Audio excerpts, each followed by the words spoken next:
यहाँ जींद के अंदर एक रमेश जैन भक्त है, अब भी हमारा सेवक है वो।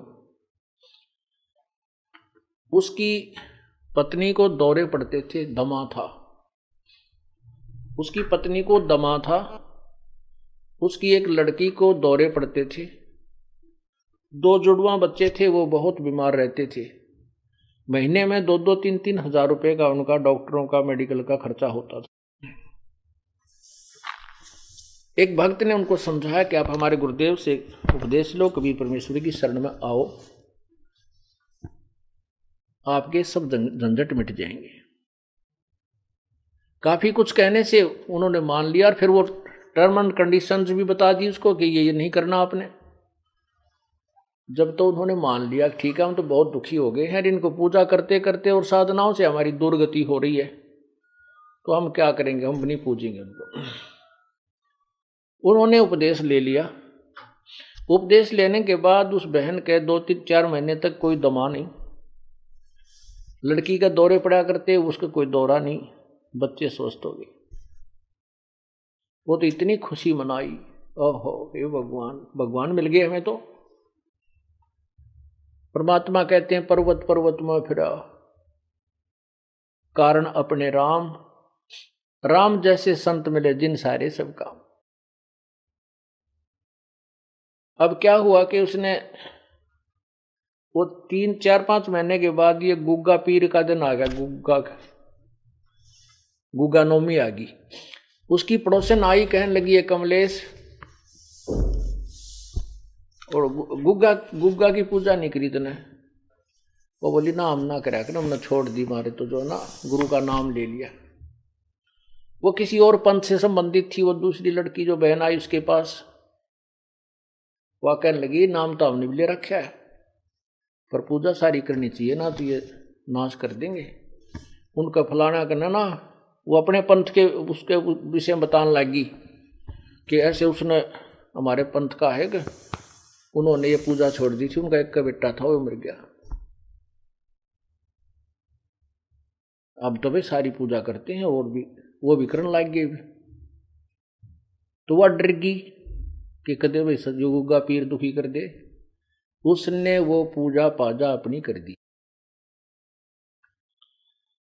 पूजा कर दी तो अगले दिन वो लड़की तो दौरा पड़ने लग गया। उस कमलेश ने सांस नहीं आवे, दमा हो गया, न्यू का न्यू, और दोनों लड़कों की तबीयत खराब है। अब उस सेठ लाला जी को पता नहीं था रमेश को कि गड़बड़ कर रही है नालायक। वो घर पे आया और वो कहा ऐसा स्थिति फिर होगी। उसने उस भगत से संपर्क किया कि भाई मारा तो फिर होगी भाई बात, कोई फायदा नहीं हुआ। वो बोला भाई ऐसे कैसे हो सकता, 2-4-5 महीने तेरे ऊपर ऐसा मेहर बख्शी है, आज कैसे नहीं हो सकती है, कैसे मानूं मैं तेरी बात, अब देख ले चाल। वो दोनों आगे, वो दोनों आगे तो क्योंकि हमें पता है कि परमात्मा की मर्यादा भंग होने से ही काल प्रवेश कर जाता है। या तो सीता के चारों तरफ जो लक्ष्मण ने रेखा खींची थी ना, ये लक्ष्मण रेखा समझना मर्यादा भगवान की, और इसको तोड़ते ही या दुर्गति शुरू हो जाएगी, जो सीता की हुई थी। अब वो राम कोई बौड़ा नहीं था जो लक्ष्मण ने ये कहा तू या तो आइए मत, भूल कर भी रावत इसको चारों तरफ ये मंत्र पढ़ कर या रेखा खींच देना। अब सीता अपने आप में सियाणी बन गई। जब रावण आया एक साधु का भेष बनाकर भिक्षा मांगने लगा, तो सीता ने कहा कि आ जाओ महात्मा जी, ले जाओ भिक्षा ले जाओ। अब जो ही वो निकट आया उस रेखा के, तो उसमें लपट निकली, रावण 10 कदम दूर खड़ा हो गया। तो उसने कहा कि माई भिक्षा देनी है तो बाहर आकर दो, नहीं तो हम नाराज हो जाएंगे, ये कर देंगे।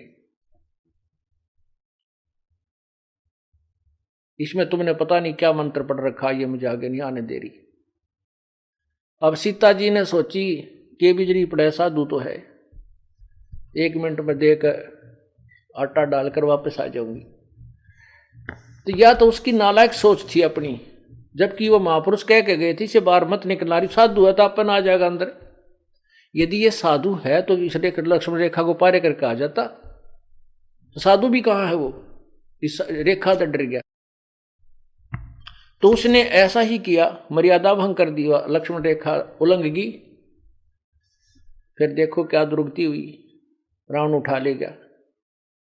12 वर्ष तक उस रावण के बाग में बिरान मट्टी हुई। पुण्यात्माओं, ये लक्ष्मण रेखा समझ लेना जो परमात्मा के नियम है। यदि तुमने अपनी सुरक्षा चाहिए तो लक्ष्मण रेखा से बाहर मत जाना, फिर देखना खेल मालिक का। तो उसने क्या हुआ कि वो कहने लगा, भाई तुमने कोई और पूजा की है। रमेश बोला, ना बिल्कुल नहीं, कति नहीं कर दिया, हम तो छोड़ दी सारी उस दिन। अब उसका गले उतरा नहीं उस भगत के कि तो हो ही नहीं सकता, जब तक हम मर्यादा नहीं तोड़ेंगे तो यह हानि नहीं हो सकती। यह हमारे भगवान का नियम है। तो वह लड़की, उस रमेश ने पूछा उस कमलेश से, क्यों वो घर में रहती है, कितने कोई और पूजा की? वो बोली, ना मैं क्यों करूँ थी। वह नो डरती ना बतावा कर तरही थी कि भी गड़ेगा, सोमा होगा, गुस्सा होगा। तो भक्त यूं कह रहा था जी, मैं वैसे ही घूमतू ऐसे ऐसे बाहर न निकल गया, परमात्मा ने भेज दिया। तीसरा दिन था वो, जैसे आज गुग्गा नवमी थी, 10वीं न उनकी ब्रह्ममाटी होगी, एकादशी को वो वहां गया। तो वो घूमता घूमता पीछे को चला गया। बरंडे के साइड में, एक पिछली साइड में बरंडा था, बरंडे से इधर रसोई के पीछे, रसोई बरंडे के अंदर खुला थी, पीछे उसके खाली स्थान था, वैसे नीचे कच्चा। वहां क्या देखा कि एक थाली रखी पुरानी सी, और उसमें 2-4 जोत सी लगा रखी है आटा बना के। तो उसने कहा कि आ भाई रमेश आजा, दिखाऊं तेरे को ये क्या है। कमलेश से पूछा कि वो क्या किया तने, वो क्या पूजा कर रखी है। फिर बताई उसने, आने वाली मैंने गुग्गा पीर की पूजा कर दी। वो भगत बोला, वो गुग्गा फिर आ गया, थारा मुश्किल तक काटा था। यो गुग्गा फिर बुला लिया तने, मुश्किल से निकाला था गुरुदेव ने, परमात्मा कबीर जी ने। अब चाट ले इस गुग्गा ने, पूज ले।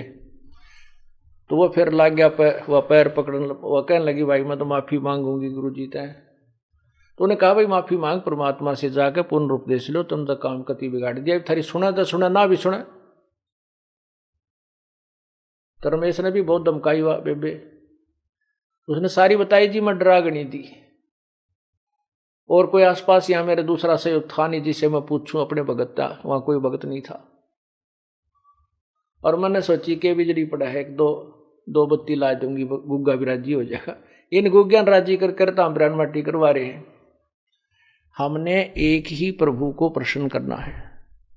एक साधे सब सदे, सब साधे सब जावे, माली सींचे मूल को, वो फले फूले अगावे।